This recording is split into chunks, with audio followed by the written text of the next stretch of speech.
Welcome to Tilly's Trans Tuesdays.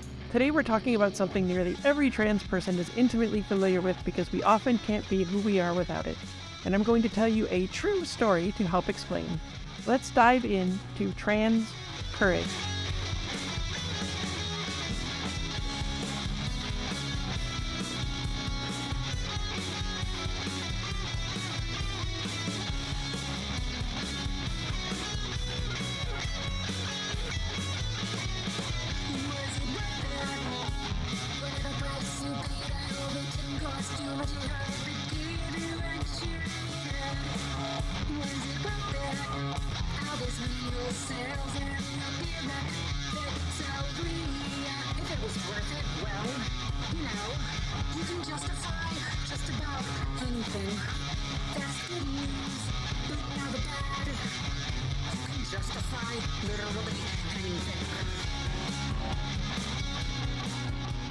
Hi, I'm Tilly Bridges, your host, and I'm joined by my writing partner, my best friend, my wife, our token cis representation, my lifeline of light in the oppressive darkness, Susan Bridges. I am not the light. You are to me. You are my light. I like that you make up a new one of these for every episode. You said that before. It's a challenge, but yeah. Gotta keep myself on my toes, you know. Our returning guest is CJ. CJ is a huge nerd about pretty much everything, be it media, music, sexuality, psychology, books, or games. They have a self-diagnosed busy mind and a passion for people and conversation. In the waking world, they work as chief operations officer for a fintech firm trying to make capitalism just a little bit less terrible. Outside of that, they're a board games fanatic, a moderately good pianist, a lover of audio drama, and a painter of small plastic models. And of course, they still love cheese and wine. Welcome back, CJ. Hello, it is good to be back. Thank you very much. Yes, cheese and wine. The continued campaign for their supremacy. It's important that we get the message out. Yeah, cheese and wine. Yeah. So. Nobody knows about them, really. They're very under the radar. They right? are, I know, hidden. Yeah. I wanted to talk to you a little bit about your small plastic model painting, because I do that too, and you're way better at it than I am. Oh, I don't know about that. I don't you think I've seen the photos. I don't think I've seen any of yours. You'll have to send me. You have to send me some photos. I'd love to see them. Okay, they're not great. No. Like what? I tell you what, I'm not bad at scenery. That's the thing. Scenery is what I've kind of thrown myself into. Where I struggle is like the individual miniatures and stuff. Because that's all I've tried is the people miniatures. Yeah. Honestly, what I recommend is just get yourself like a cottage or something to paint, like a small plastic cottage, or like just. I've spent a lot of time just painting like rubble. That's very cathartic. Like, how much like a rock can I make this rock look like? that feels good. It's like, wow, it's a rock. And then Bex is like, paint something real, paint something pretty. I know, but look at my pretty rocks. I do love it. I don't know what I'm painting for. I've painted throughout my life, but I'd got out of it. But then I bought the role-playing game Gloomhaven.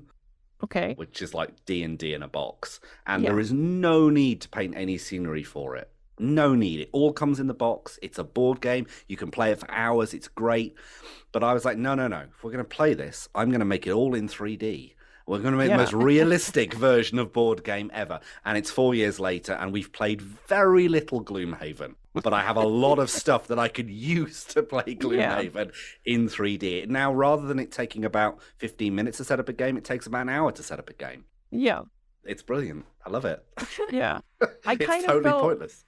I fell into that a little bit a ways before back. the pandemic. Well, I was painting the miniatures, but before that even, I got really ambitious with one of our role-playing games. I was running a Fallout game, and I got really into paper models of buildings and scenery, and where you'd print it out in color and you'd fold it and glue it all up to make buildings. And I was making full towns and giant structures, and like half of them we never used in the game because the players never went to those places, which always pissed me off. I'm like, why put all that work in for? But it was cool. But so yeah, I totally get let's put way more work into this than we need to and then never use the things. Yeah, I've been there. Absolutely. I've been there. Although you have reminded me, I have seen your miniatures. You painted Star Trek miniatures for your Star Trek role-playing game. That's right. And they were great.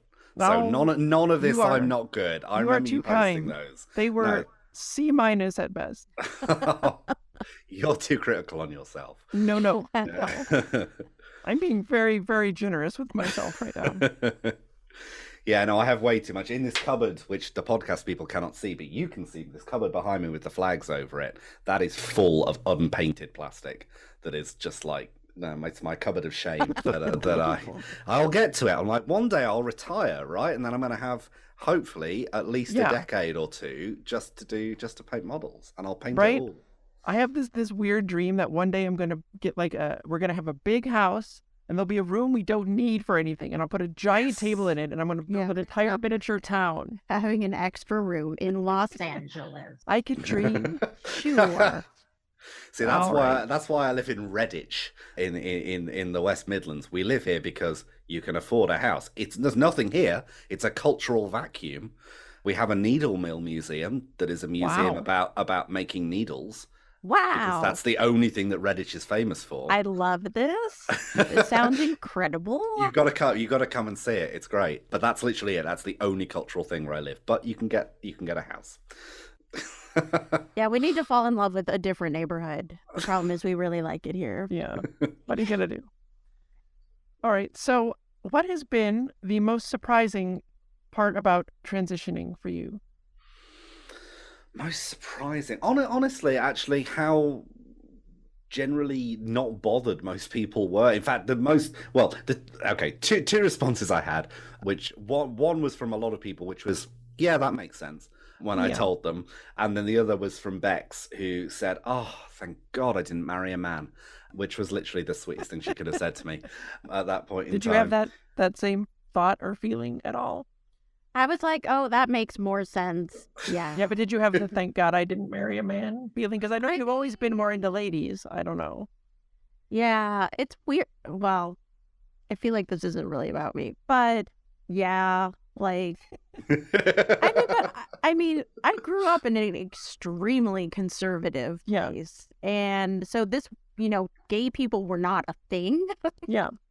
Like, even just being like 14 or 15 and being like, I really like that girl's clothes. No, you really like that girl. Yeah. It was like really there. Well, it was both for me, but like, yeah, as time went on, I was like, yeah, I really like women. And then I'm like, I really like women more than men by a wide margin. Well, you're welcome. And now I'm like, oh, yeah. Yeah, that makes sense. Yeah, that makes sense. Anyway, please continue. Yeah. No, that's good. We want to hear these things from people as well. That was a very sweet reaction from Bex, and I think surprising. I think it's that I felt like 2 years ago I came out and I said I'm non-binary and like my pronouns to be they them, but it's that in the 2 years it's continued to develop, and I had the conversations with myself like, is this a step to me actually coming out as a trans woman? Like, is this a journey? Right. A bit like 24 years ago when I kind of realized I was bi, and it was like, is this a journey to me actually being gay?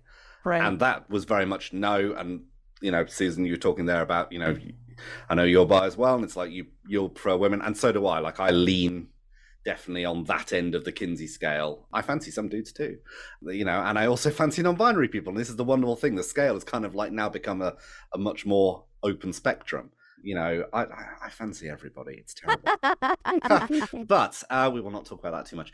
I think it's that, it has been, I realized quite early on, I don't think this is a journey to be becoming a trans woman, because I feel quite comfortable in the realization of being non-binary, and that kind of like just breaking away from masculinity was the key. That was the important step.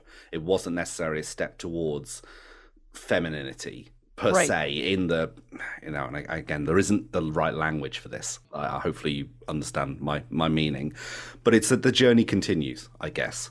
And that every so often, and like, a recent realization, I've used CJ online for a long time. I think you both know that. Yeah. And I kind of go by multiple names online because I kind of have, and I don't mind people knowing it. So my name, the name I use at work is Chris, and Chris Barton is my name. But then online and on Facebook and on various other places, I go by CJ Britton, and Britton was my maiden name when I was a maiden, because I took Bex's name when I got married.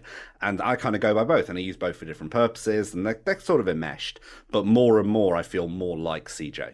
Yeah. And Chris doesn't offend me. It doesn't upset me. It's not a dead name per se. Maybe it will be in the future. I don't know. Maybe I will feel more like that. But right now it doesn't.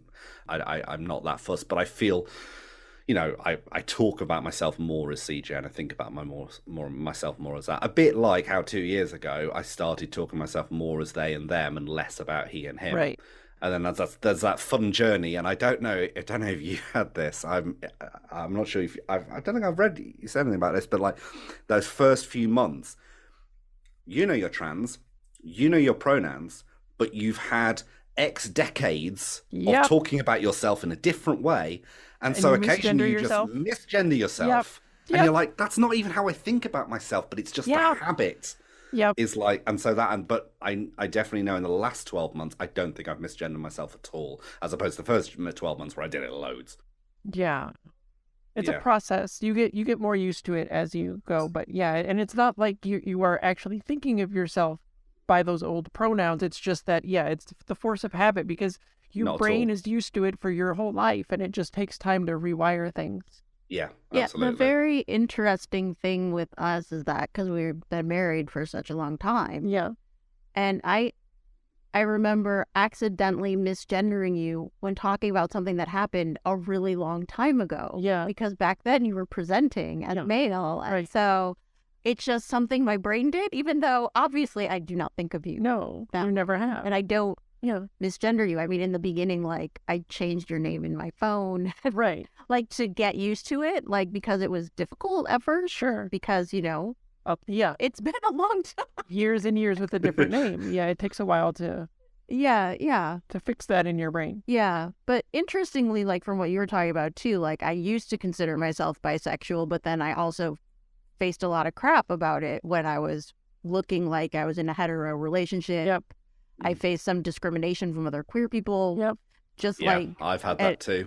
So like, and even though I know now that bisexual is fine to use, like, I tend to go more toward queer.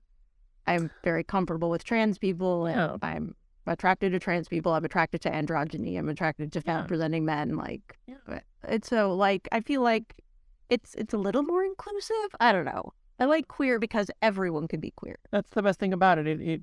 It doesn't like put anyone in a space. Yeah. No, I completely. I use queer about myself more than anything else now. Yeah. I never I have friends who went with pansexual rather than bisexual, but I just never. I never. There's not a word that I ever started using like consciously. Yeah. But I agree. Like, I think if the choice was there to say straight, bi or gay, I'd choose bi, but I agree with you that it is a limiting word, and there is stigma both in straight society and queer society, which is difficult. And maybe they don't need to know who I'm attracted to. Maybe it's none of their business. Maybe it's not your business. Yeah. Screw your form. Yeah. Well, okay, you talked a little bit about this then, but let me just ask if you have any other specific advice that you would give to people out there who think they might be non-binary but aren't sure how to know if that is where they are, or if it is a step along a journey. I think that is advice I would say is take the step, because if you're non-binary and it's a step towards that, then you'll get there and you will feel comfortable, you will feel at peace, you will feel those realizations, be it how you present physically, be it how you present on the inside, be it how you present yourself to society as a person. I think you will reach that point and you'll be like, oh yes, here we go, this is me. You feel that euphoria. Yeah. You feel that sense of calmness in yourself. I can't speak to it being a step towards kind of crossing the binary, as it were, to use that terminology. But I would imagine that it's a different experience of moving through it. I've known people, I have friends who have gone from, presenting themselves as cis, presenting themselves as non-binary, to being trans, to going back to non-binary. Yeah. And this is the thing. There's the problematic notion that you should know, and and that goes back to bisexuality as well. Like, that's something I've certainly faced, that it's like, well, you can't be bi, you should know. Like, are you attracted to men or are you attracted to women? Come on, make your mind up. And now we've spectrumatized things. That's not a word, but we're going to use it. I love it. Now we've done that, it's like, sure, there's a spectrum, but you should know where you are on that spectrum. And once you've found that place, please don't move, because that's confusing for the rest of us. Whereas I think sometimes it is a journey, and that journey might go on for the rest of your life. It might be, backwards and forwards, and that's okay, because it's you, and it doesn't affect anyone else. That's right. Really, in any meaningful way. So what I would say is take the step. It is hard. I think find queer spaces, find other non-binary people to talk to, find other trans people to talk to, find queer friendly ally cis people to talk to, expand yourself in that world. I'd say certainly, like, in the last kind of 6-7 years, once we'd settled here in this house, and in this place in the UK, I've become much more involved in what I will describe as kind of the alternative community in Birmingham. Be that music or art or culture or sexuality, etc. And that has been a huge part of my journey, because I think knowing those people, meeting those people, talking about their lives, seeing their experience. I'm going to do a shout out to a wonderful friend who I hope listens to this, Cal. They live in Canada, and they've been my friend online for many years, and they've had their own journeys through sexuality and through gender expression. They were a big inspiration to me, and they were one of the first people that kind of I spoke to after I came out. And that's the thing. I think if you have those people in your life that can show you the way it could be, you can decide, well, maybe I could be that way for me. Yeah, absolutely. That's why I always say, if it is safe for us to be out and we are able to do so, it's so important, because it can help so many other people just by seeing us out there living our lives and being true to ourselves and being happy. Exactly. Yeah. I forgot to ask you this last time, so I want to be sure I get it in now, but where can people find you online if they would like more of CJ after this? So largely online, I'm under the handle OmniNB. So that's OMNINBY for non-binary, for those that don't know. So I'm pretty much out there as that on Instagram, TikTok, Twitter. Twitter. I might be leaving Twitter soon, so I wouldn't hold on to that too closely, because Twitter is a cesspit, and a few other places. And then on Facebook, I'm CJ Britton, and you're more than welcome to add me on there as well. It's pretty open, and if you like photos of painted models and geekery and occasional rants at the heteropatriarchy, then bring it on. Who doesn't love all those things? It's good stuff. It's all good. All right, so let's get into this week's topic. No place has ever felt like home to me unless Susan was there with me, and even still, no place has felt like home more than Los Angeles. I think the city itself feels more like home than any of the other places or apartments we've ever lived in.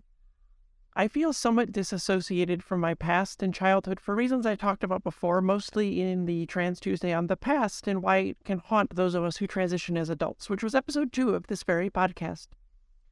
We moved around a lot when I was a kid, so I never had too long to get attached to a place. The longest we ever lived somewhere was one house from when I was 8 to 16, so I suppose that's as close to any kind of feeling of a childhood home that I have.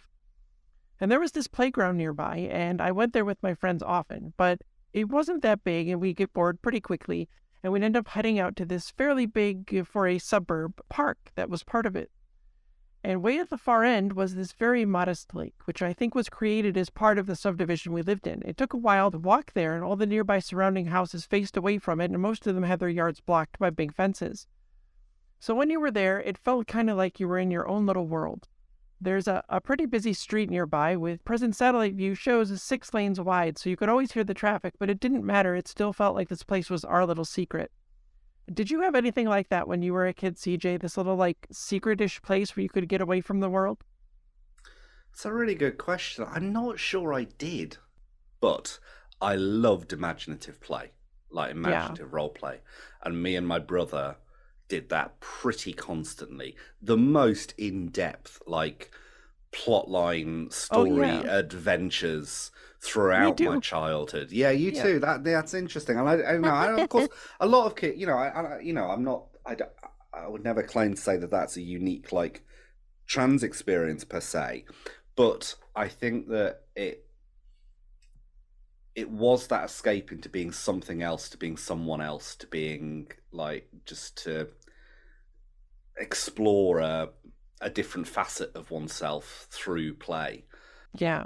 And it was stuff that we clung on to for years, like a lot older, I think, than other kids of my age were doing. Like we were still doing that, like certainly into kind of my teens. And my Yeah. brother's like 3 years younger than me, and he's gone on to be a playwright and has written loads. And obviously, I've dabbled with writing, but finance keeps pulling me back. Yeah, definitely that. I think that was probably my happy. That was my happy place. I was lucky. I had supportive good parents who have always kind of taken care of me in that regard. So it wasn't like I had to escape from the reality of living per se with that. But I think there was an escape into an imaginative play, just to be like, oh, I'm now this thing, or I'm now that thing, and I'm now doing something different, and I'm being someone else. Yeah. That kind of stuff can be really valuable when you're little and trying to figure things out. And even as we grow, even just now, writing holds a lot of that for me, because in every script we write, it's a new person you're getting inside the mind of. And totally. So it really helps. Yeah. So at this lake that I mentioned, we would sometimes go fishing, I guess because my parents bought me a fishing pole and a tackle box because it was a thing boys should have. I never had any interest in it. I don't know. I made my friends always put the worms on the hook because I was not going to touch them. That's so gross. Until I really loved it, right? So we never caught anything, and thinking about how this was an artificial lake, there probably wasn't even any fish in it. I don't think we'd have known what to do if we caught one anyway. I suspect there would have been a lot of screaming. There were always a lot of ducks, though, and we'd find tortoises sometimes, and we'd skate on it in our sneakers in the winter when it was frozen over, which was probably a very bad decision, and I may be lucky to still be alive. But that's not the half of the story. I mean, both of us really had very unsupervised childhoods. And unsafe, yes. Very large portions of our time. Yeah. Being highly unsafe basically describes me as a kid. Our neighborhood was relatively new, and things were always under construction. So in the summers, when I was off school, I'd go poking through every construction site on the weekend when nobody was there. And once I found a house that only had a basement foundation so far, and I jumped down inside to explore and had very, very little upper arm strength at the time and could not pull myself back up to get out. It took me over an hour to figure out how to escape that proto-basement. And it occurs to me now that my fascination with exploring buildings that were under construction and nowhere near finished is probably related to my love of cutaways and blueprints and technical diagrams, always searching for meaning. That's me. You could see the Trans Tuesday on Searching for Meaning When You're Trans, which was also the very previous episode of this podcast, episode 16. Anyway, I never panicked when I was trapped in that basement other than worrying I'd be home late. All of this is just to show you what this lake meant to me back then. And so you understand the general nature of little Tilly's insatiable curiosity. Spoiler, Big Tilly has that too. CJ, did you ever do stuff like that as a kid? Looking back was so ill-advised and incredibly dangerous. Susan and I can't be the only ones who've done this. a bit, but not a lot. Curiosity, yes, fully with you on that. Yeah. But I think I have had a journey of nervousness and being aware of consequences of things. Yeah. Which has, I've had therapy and I'm much better at it now. But I definitely would often veer to the side of caution, which meant I think I look back and there's sometimes things I missed out on opportunities because I kind of went, I don't know what the outcome of that's going to be. Right. So I think that's almost the opposite, almost the other end of a little bit of it to a certain extent. But there was certain things, but nothing really jumps out as like, oh wow, what an idiot. Probably more once I left home and because I lived abroad. I lived in the Netherlands when I was a teenager, and then I left to come to the UK to go to university. And probably more when I came to university. That was probably when more of the inadvisable, risk-taking things happened. That's what those years are for, though, right? Yes, this is a family podcast, so we shall not go into details around that. That was definitely when I think I did throw caution to the wind and go, I'm going to be this. And that was an interesting experience as well. But as a kid, no, I was a nervous kid. Yeah. All right, so let's find out just how not smart I was as a child. Okay, so the corner of this lake that I mentioned had a sewer runoff pipe that led into it. It wasn't like a sewage sewer, but like a rain runoff type thing. And it went all around the lake on Google Maps Street View, trying to get an image of it. But due to the houses ringing the lake with all their fences that I mentioned before. It's basically blocked on every side. So I couldn't get a photo of it, but I've always been someone whose imagination runs away with her, which works well for being a writer. And I could not stop thinking about what wonders might be deep inside that sewer pipe. I tried to talk my friends into going in it all the time, but none of them ever would. Speaks well of them, I think. They weren't imaginative banana clowns like me. But remember, I'm the girl who jumped into an unfinished basement with 7-foot high walls and no stairs without a single thought as to how I'd get back out. So one hot summer day, I was bored at the playground and I was alone. My parents always told me to come back if none of my friends were around, but I never did because that was a scam. So I went down to the lake and poked around in the muck a little bit, and I could hear the traffic and the ducks and that weird kind of buzzy hum you get from bugs during Midwest summers that I can hear so clearly in my mind, but couldn't remotely tell you what actually made that sound. The lake There's probably cicadas. Well, they're not always around, though. They're only around like every 13 years, aren't they? There's other kinds. Oh. Well, that's what I know about cicadas. Just cicadas. Nothing. So the lake was always mostly still, though you could get some tiny waves from what little wind could get between the houses or from the huge open field between the lake and the playground. But I saw that drainage pipe, and I couldn't stop looking at it, and my heart raced. And you know where this is going. I peeked around the side, and I looked in, and it was pitch black. And when I tell you this gave me only a moment's hesitation, well, yes, I was actually kind of terrified, but the curiosity, what was in there, whatever it was, I'd be the first one to know. I know it was hot and sunny that day, but I guess it must have rained recently because there was water running through the pipe. Not a lot, but enough that I couldn't walk in without getting my feet soaked. So I don't know how I didn't die, but I leapt across the stream on the bottom, hit the side of the pipe with my left foot and shot my right foot out the other way and balanced myself with my legs spread wide over the stream, my feet at weird, awkward angles due to the rounded sides of the pipe. And then, I don't know what you call it. It wasn't walking. I'd pull one foot off the wall and shoot it forward to immediately brace it again and then do the other side so I could move down the pipe without wading through the water. And so I went, just down into the darkness. It obviously got darker the further in I went. I don't know where the nearest opening for rainwater was, but it wasn't close. Sounds got muffled. I couldn't hear the traffic anymore. I couldn't hear the ducks. I couldn't hear the buzzing insects. Or cicadas. All I could hear was the running of the water underneath me, my sneakers as they scuffled along the wall, and my ragged breathing because I was ding-dang terrified. Eventually, I'd gone so far that the opening looked kind of like a pinprick behind me. I couldn't see anything. It was just me and those curved concrete walls that I could feel through the soles of my shoes and the sound of the water. And I wasn't worried about getting hurt, just about getting lost. I've always had great spatial acuity, though. I can see shapes in my mind and how they fit together. I'm great at packing suitcases. You will confirm this. I'm so good at it. And the refrigerator, too. Thank you. Yes. And remembering convoluted paths through video games, I could do that, too, even at that age. So I was pretty sure I'd be able to find my way out, especially as I had only gone down a straight line so far. But again, I have an overactive imagination. So what if I couldn't? What if I was lost down there? How would anyone ever find me? No one would ever even think to look down there. What if I was stuck alone, starving to death in the darkness forever? What if while I was down there was a thunderstorm and water came rushing in and drowned me? Note, I did not think of these things before going in. It's the Basement Foundation all over again. It's so fun to be a kid. So I think, CJ, you already kind of answered this, but I was going to ask if you were ever a leap without looking kid, or were you a whole lot smarter than I was? Oh, I don't know. I don't think it's smart. I don't know. I think it's... I think there's value and merit in both approaches. Yeah. Like, I would not be walking into that pipe. Just no way. Yeah. No, I'd be I like, should not have that the done this. other kids would be doing that, and I'd be like, "Oh, just stay here and mind the sandwiches. Have fun." Yeah, just no way would I be doing that. But I think both is. It's interesting because you say you've got an overactive imagination. I have an overactive imagination, and I'd be imagining all the stuff that was in that pipe. Right, was you would imagine it before going in, not while you were down in there, which is why maybe you were a smarter child than I was.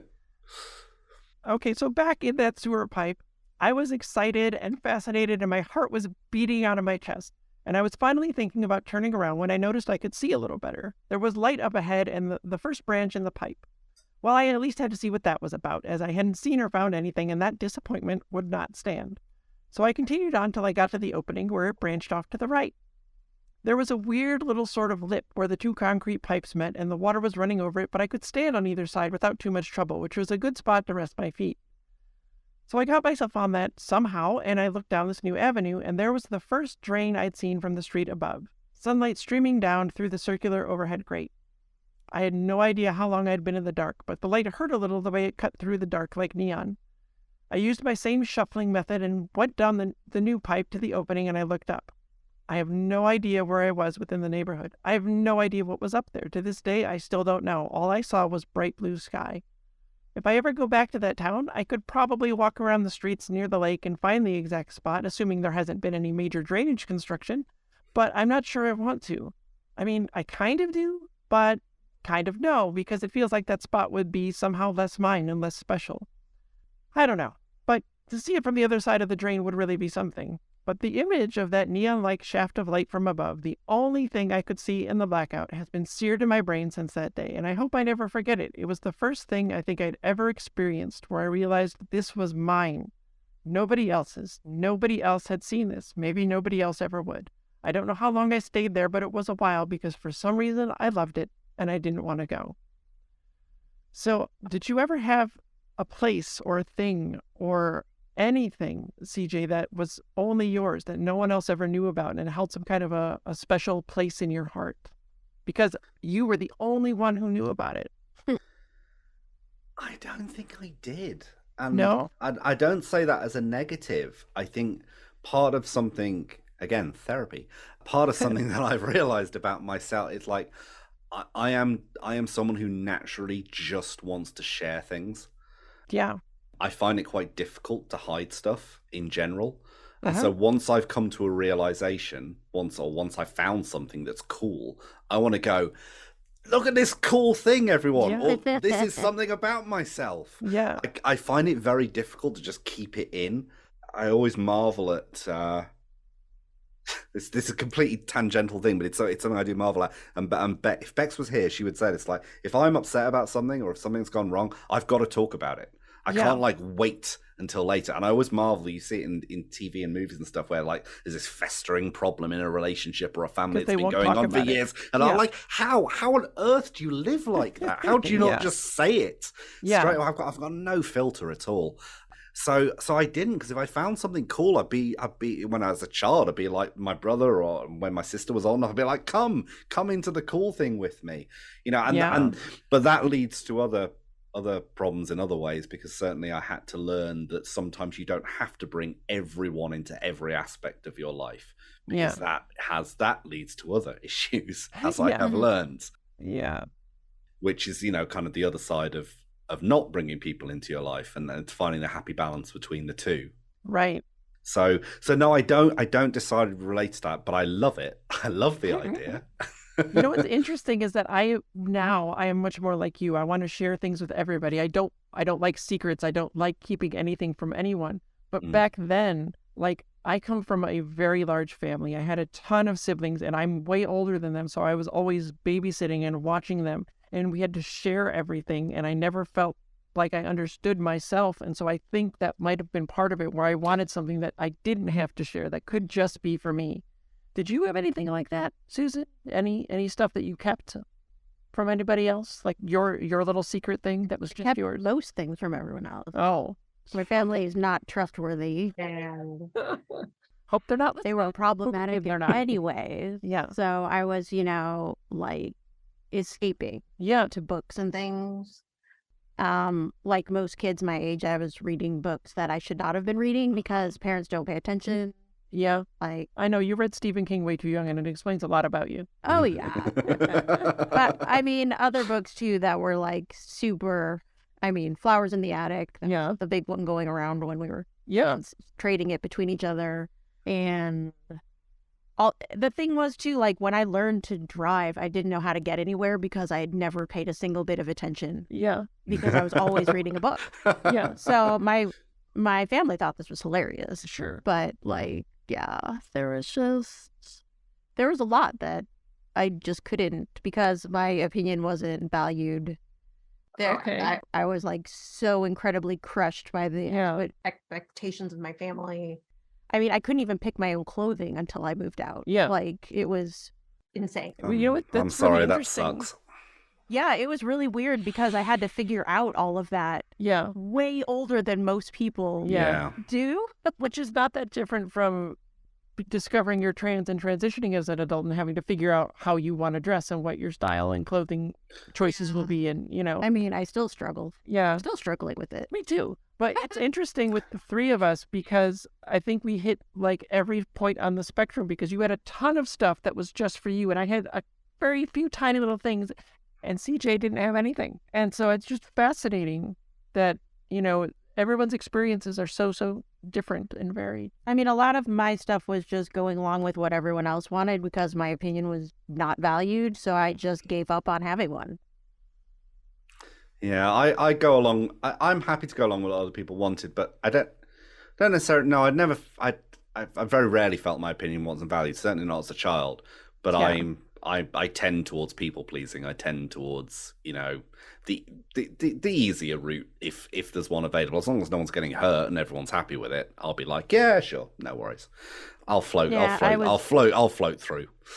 I was very much people pleasing because I was always monitoring the moods of the adults around me to make sure that I wasn't. Yeah, that was a huge part of set them off. Yeah, and Oh. All right, so let's go back to talking about sewers. Something cheerier than rough family childhoods. Okay. Talking of Stephen King, yeah. So back in that drainage sewer, I suspect eventually the light let me see my watch, and I realized I had no idea how long it would take me to get back out. And I didn't want to be late getting home, people-pleasing, because if I would want to get in trouble, oh my God, what would happen? That's like the whole thing when we were kids. Yeah. I had to get home before it was dark. That's it. So I tore myself away and made it safely back out without even getting my toes wet. And I never went back in. And I don't really know why. Maybe because I'd sated my curiosity, or maybe the memory was too special and I didn't want to have it ruined or overwritten with repeated trips. So why am I telling you this whole long story? Because going into that sewer, ill-advised as it may have been, took all the courage I could muster. But I wasn't going to let fear stop me. All through my life, I see myself doing the same. Even if it took me a while or too long to do, I finally faced it. You can look at the Twitter and Facebook post that I made the day I got a makeover from a Hollywood makeup artist, which was when I knew that I could not only transition, but I had to because I finally got my first brief glimpse of the real me. And it reads, "Today I did something I'd been terrified to do for most of my life. I can't tell you what it is, but it's not dangerous, so do not worry. All I can tell you is that we only live once, and if you're wondering if you should do that thing that scares you, yes, go do it." I don't know if part of this came from me somehow seeing Defending Your Life on TV as a kid, but that movie had a huge impact on me. We just watched it again last year, and I don't think I'd seen it since, and it was revelatory to discover how much it had impacted me. The movie's about this guy who dies, and in the afterlife has to answer for all the decisions he's made where he let his fear override his desires, kept him from living the life he wanted and being the person he wanted to be. The entire story is about facing your fears and not letting them control you because you never ever know what's waiting for you on the other side. And to not know or to let those unknown things go can damage us in complex ways. If you haven't seen it, you absolutely should. It's a warm hug and maybe it'll change your life too. I suspect Albert Brooks never thought it'd help a lady embrace her transness years later, but here we are. Being trans in this world takes courage, even though it shouldn't. Being trans should and is just like being left-handed or a redhead. It's just the way some humans are. We shouldn't have to be courageous to simply exist. But we sadly do because so much of this world hates us for no good reason.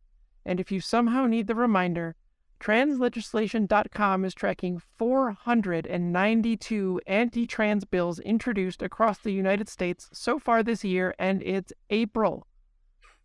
Oh my God. Okay, so CJ, you talked a little bit about this in the last episode, but when coming to terms with being non-binary and your own self-acceptance, was there a lot of fear involved that you had to overcome and get past in order to really embrace yourself? I think because my wife's queer, and I know my siblings are kind of queer friendly, and have a lot of acceptance. In fact, you know what? What I should really talk about, one big step. My brother wrote a play called Rotterdam. Yeah. Which I think it played in California actually at one point, maybe in LA. I have not seen it, but I've read a lot about it actually. Yeah. So my brother wrote that, and And he kind of forged the path for me to come out quite a lot by doing that, because I love my parents. I'm very lucky. But they maybe wouldn't naturally educate themselves on trans issues just by virtue of it's not part of their lives particularly. Yeah. But by having that play, which they saw multiple times, that like opened up the vernacular of transition and the vernacular of kind of queer spaces and to them. Because I think my biggest fear was not that I would be rejected, because I'm lucky enough to know that wouldn't happen, but that just it wouldn't be understood to the point where I just couldn't articulate it any other way, and that would come at the end of the discussion. It would be this endless, like, you know, I don't know how to explain this, you don't know how to understand it, and we're stuck. Yeah. And I would hate that, because going back to what we were saying earlier, when I like something or when I feel something, I want to express it to people and I want to bring them in. I don't want a barrier between it.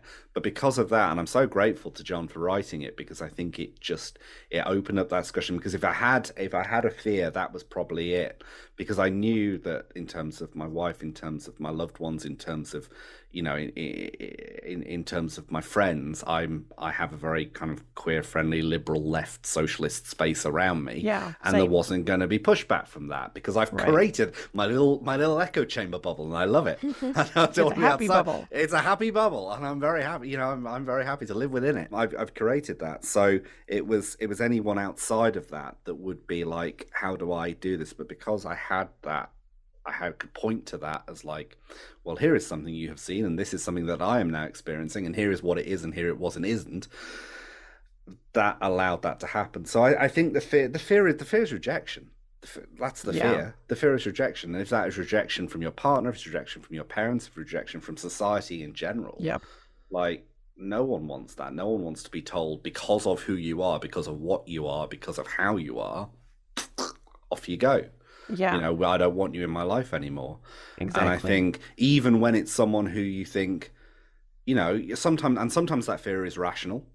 You get it right, you know? Yep. Bex always says you have to give someone a chance not to be a douchebag. She doesn't use the word douchebag, but we should use that for this podcast. Sure. We can all imagine a more colorful word. Yeah, but you know, if you know, unless you already know that person to be someone who is going to be a douchebag, you've got to give them a chance not to be. And then if they are, then they've disappointed you, and you have to move through that and find a way to process it. But hopefully that they're not. So I think that was the biggest fear, that people would go, no, you're not. Don't be silly. Non-binary, you know. And as I say, I've been lucky, and that's been a tiny minority of reaction. I'm glad that it's been mostly really good for you. Thank you. Yeah. Well, nothing I feared in life ever held me back, except anything relating to being trans. You can see the Trans Tuesday on Halloween, costumes, and makeup for a whole lot more on that. And you can see the Trans Tuesday on my hair and how growing it out scared the crap out of me, and its follow-up on how going for my first real haircut also scared the crap out of me. These things, anything related to my transness, was the drainage pipe at the lake. I saw it. I knew it was there. I wanted to know what was down in those depths so badly. But God, I was so scared to look, so scared. And I was afraid enough that I didn't look inside for way too damned long. But eventually I went in, and it was awkward and terrifying, and I was worried I'd get lost in the blackout. Until I found that neon shaft of light that explained it all. Hey, look, you're okay. This is why everything's been so dark and confusing. You're trans, and that's okay, and you can be whoever you want to be and whoever you really are. Thank you for being here again, CJ. No, thank you so much. I'm sending hearts across the Atlantic to both of you. What you're doing is brilliant. We need more voices out there. You inspire me to be more vocal about it, which I'm definitely trying to be. And we will stay in touch. And anytime you need me to, or want me to come and chat and babble on, not just about wine and cheese, give me a shout. We will. Maybe we'll have you back to Babylon about Babylon. I couldn't resist the joke. I'm a nerd. We've established this. Okay. All right. So, folks, if you're listening, explore that darkness. Find the light inside. Do what scares you. Be who you are. And watch Defending Your Life, because it's great. And then look up. Look beyond the great, keeping you in the dark. It's open blue sky, girl, just waiting for you. Tilly Bridges, end transmission. Tilly's Trans Tuesdays is hosted by Tilly Bridges and Susan Bridges, with audio editing and sound mixing by Jillian Morgan. Special thanks to Daisy and Jane for the use of Sorry Not Sorry as our show's theme music. Please stop by and show your support at daisyandjane.bandcamp.com and soundcloud.com/daisyandjane. You can find me at Tilly Bridges on Twitter and Hive, on Mastodon at tillybridges@mastodon.social, at facebook.com/TillySBridges, and on Insta at HeckYeahTillyBridges. And you can find Susan on all of those at Susan L. Bridges. The Google Doc and social media versions of this week's topic and all past topics are available at Tilly'sTransTuesdays.com. For more information, visit pendantaudio.com. Thanks for listening.